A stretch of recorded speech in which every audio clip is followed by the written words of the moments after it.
Title: On Thanksgiving morning, I woke up to an empty house. My whole family flew to Maui without me. I didn't cry. I called the movers. 5 days later, they were screaming. Start: Thanksgiving morning. The quiet was wrong, too still, the kind of silence that makes you realize you've been erased.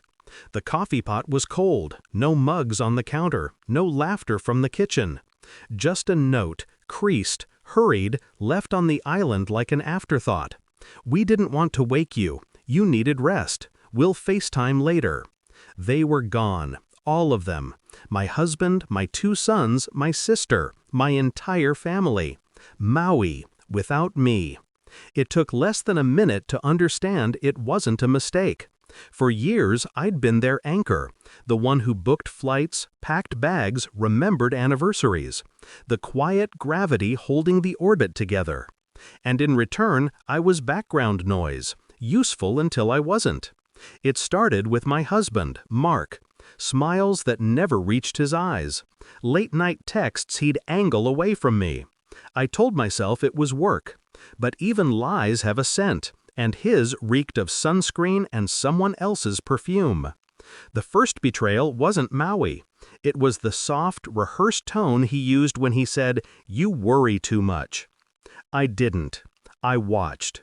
The truth came 3 weeks before Thanksgiving, when my sister accidentally sent a photo to the wrong group chat.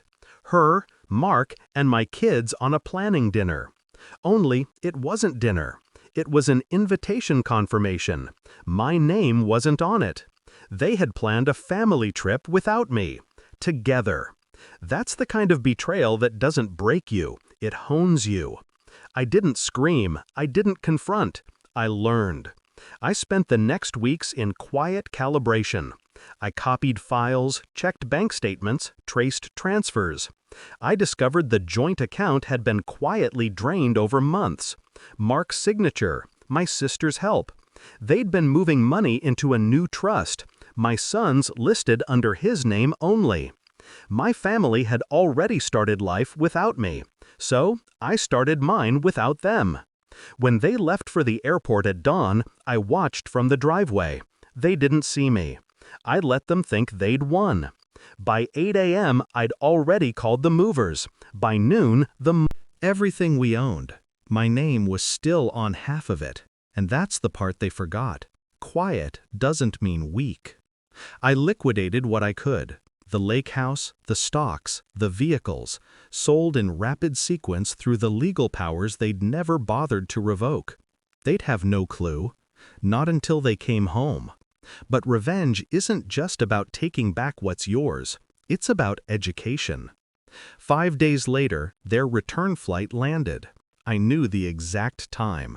I'd tracked it. The house was empty. Furniture gone. Walls echoing.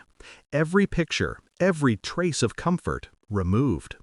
What remained were small, deliberate reminders. In the living room, the signed divorce papers, dated and notarized. On the counter, the trust documents, redacted and refiled, now under my name.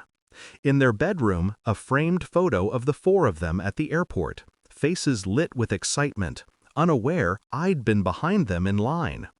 And on the dining table, a Thanksgiving card.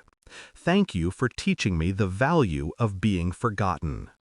The screaming started minutes later. It carried through the walls, muffled, almost musical. Mark shouting my name like it was a curse. My sister sobbing, her voice cracking as she realized her share was gone too. The boys yelling questions that had no good answers. I sat in my car across the street, listening through the cracked window. Calm. Steady. I didn't hate them. Hate is still love in disguise. I felt release. In the days that followed, chaos bloomed. Mark's accounts were frozen. The trust legally mine. My lawyer had moved fast, using the financial paper trail they'd left behind. My sister lost her job. Her name had been linked to the fraudulent transfers. And me? I moved into a small place overlooking the city. Quiet, clean, empty, but finally mine. They tried calling. Dozens of messages, some furious, some pleading. I never responded. I didn't need to. Silence had become my language. But the real satisfaction came a week later, when the news broke. The Maui trip wasn't just a vacation. It was a company-funded family getaway. Fraudulent.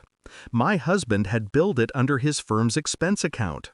The audit had been triggered the moment he landed. He didn't know that, but I did. I'd tipped them off the morning he left. The fallout was poetic.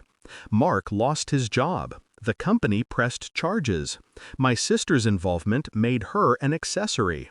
The boys, old enough to understand betrayal, young enough to still crave truth, moved in with me temporarily. At first, they were angry, confused. Then they found the photos, the emails. They saw what he'd done, what they had done. And one night, my oldest son whispered, "You knew all along, didn't you?" I nodded.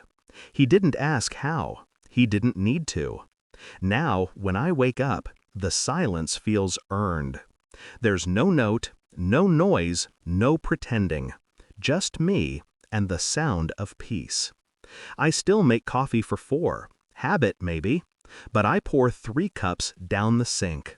Sometimes I think about that Thanksgiving morning, about the stillness, the note, the empty bed beside me, and I smile. Because that was the day I stopped being background noise. That was the day I became the storm. In the end, they taught me the most valuable lesson of all. Never abandon the quiet one. We're the ones who plan. We're the ones who wait. And when we finally move, you never see it coming.